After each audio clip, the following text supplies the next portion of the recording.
परिस्थिती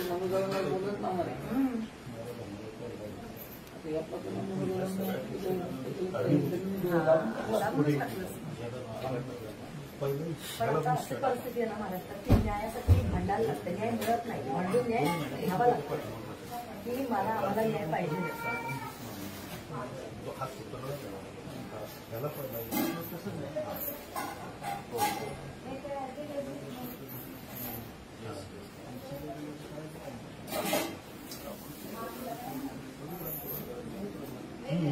अगदी खरं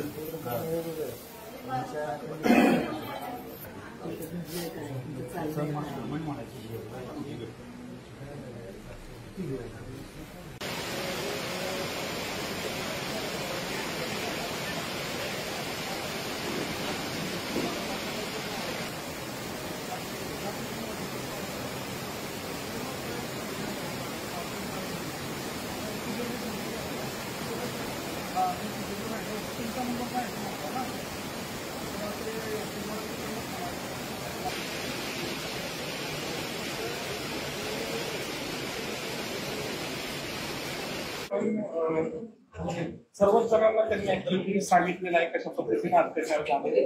काय सांगा, परिस्थिती ऐकल्यानंतर तुमची काय भूमिका आहे? खरं तर मी एवढं सांगेल, आम्ही ज्या उद्देशाने भेट घेतली, ज्या उद्देशाने आम्ही आता भेट घेतली कुटुंबियाची, कसपटे काकांची, आमचं दुःख एवढं मोठं आहे. आम्हाला दुःखाचं म्हणजे काय म्हणजे भावना असतात, ते दुःख कसं सहन करावं लागतं, दुःख सहन करून पुढं कसं वाट काढत चालावं लागतं, याविषयी मी काकांना थोडं बोललो. आणि आमचं दुःख आणि त्यांचं दुःख काही वेगळं नाही. एकदा घरातला माणूस आपल्याशी कायमचं सोडून गेला तर ते भोग आहेत, ते कुणाच्या नशिबी येऊ नये. ते भोग आमच्या काकांच्या नशिबी आलेले आहेत. तर त्या भोगातून जे काही समाज आहे, जे काही सगळे येणारे भेट द्यायला लोक आहेत, त्यांनी फक्त या काकांना, कुटुंबियांना, छोटं बाळ आहे 1-9 महिन्याचं, त्या सगळ्यांना म्हणजे पुढं वाटचाल कशी करायची आणि त्याच्यातून सावरायचं कसं, हेच फक्त त्यांना, या सगळ्या कुटुंबांना बळ दिलं पाहिजे ईश्वराने, एवढी मी प्रार्थना करेन.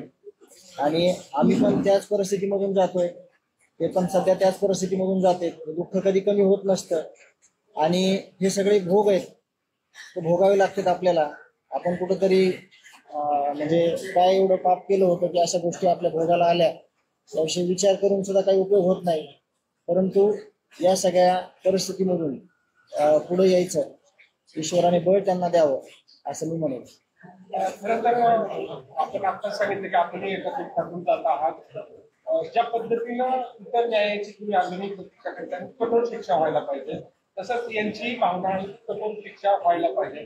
जरी आता तर पुढची जी प्रक्रिया आहे ते म्हणावी तशी फार किंवा जेवढा अपेक्षित आहे तसा न्याय मिळत नाही. तुम्हाला कसं वाटतं?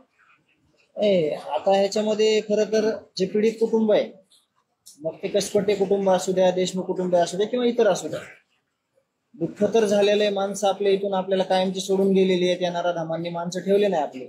परंतु खरी परीक्षा याच्या पुढे आहे. आपण न्याय मागताना ज्या न्यायालयाच्या पायरीमध्ये जातो, आपण पायरीवर जातो, तर सगळं आपण सिद्ध करणं आणि त्याच्यातनंच आपल्याला न्यायाची अपेक्षा करणं. आणि जर न्याय मिळत नसेल तर आपल्याला अहिंसेच्या मार्गाने, न्यायाच्या मार्गाने एकदम योग्य दिशा कशी शोधता येईल किंवा कसं जाता येईल हे बघितलं पाहिजे. कारण का न्याय हा घरी बसून मिळत नाही आपल्याला. न्यायासाठी रस्त्यावर जावं लागतं, उपोषण करावं लागतं, आंदोलन करावं लागतं. त्या म्हणजे सगळ्या परिस्थितीमधून माझं गाव, कुटुंब, सर्व जाती धर्मातील लोक जे गेलेले आहेत. आणि त्याच भावनेनं जे कसपटे काका आहेत, त्यांनी या न्यायाच्या लढाईमध्ये, खरं तर ह्याला न्यायाची लढाई म्हणत नाहीत, निष्पाप लोकांना मारलं जातंय, निष्पाप लोकांवर अत्याचार केले जाते. तर ह्या म्हणजे ह्याला कशी न्यायाची व्याख्या म्हणता येईल, हे न्याय कसं म्हणता येईल? ह्याला न्याय मागणे म्हणजे काय पाप केलं होतं आमच्या भावानी, वैष्णवीताईंनी, तर त्यांना कायमचं लेकरांना, कुटुंबाला सोडून जावं लागलं. परंतु न्याय मागण्यासाठी तुम्हाला त्या प्रक्रियेमध्ये यावं लागतं आणि न्याय हा घ्यावा लागतो. भेट घेतलेली काय भावना आहे आणि काय अपेक्षा आहे? खरं तर भावना खूप तीव्र आहे, दुःखही आहे आणि संतापही आहे. कारण वैष्णवी हगवण्याचा मृत्यू झाला तो केवळ पैशात आणि हुंडाबळीसाठी, म्हणजे इतका जीव खरं तर लोकांसाठी काडीमोल झालेला आहे. यांना कुठल्याच प्रकारची माणुसकी मानवता काहीच नाही. केवळ हे जे हिंस्र प्राणी आहेत अशा पद्धतीची माणसं समाजात वावरतात, यावरती विश्वास बसत नाही.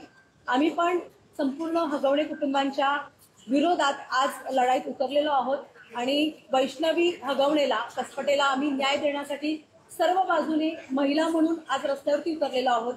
जेव्हा हिंजवडी पोलीस स्टेशनमध्ये या पितापुत्रांना आणलं होतं तेव्हा आम्ही समक्ष तिथं हजर होतो. त्या माणसांच्या चेहऱ्यावरती जरा सुद्धा दयामाया नव्हती. अक्षरशः ती दोन्ही पितापुत्र आमच्याकडे बघून हसत होती. म्हणजे इतके नालायक ही जनावरं आहेत हे दोनही बापले. त्यामुळे यांना कोणत्याही पद्धतीने सुटका मिळता कामा नये. कठोरातली कठोर शिक्षा झाली पाहिजे, जन्मठेपेची शिक्षा झाली पाहिजे, अशी मागणी आम्ही सर्व स्तरातनं करत आहोत.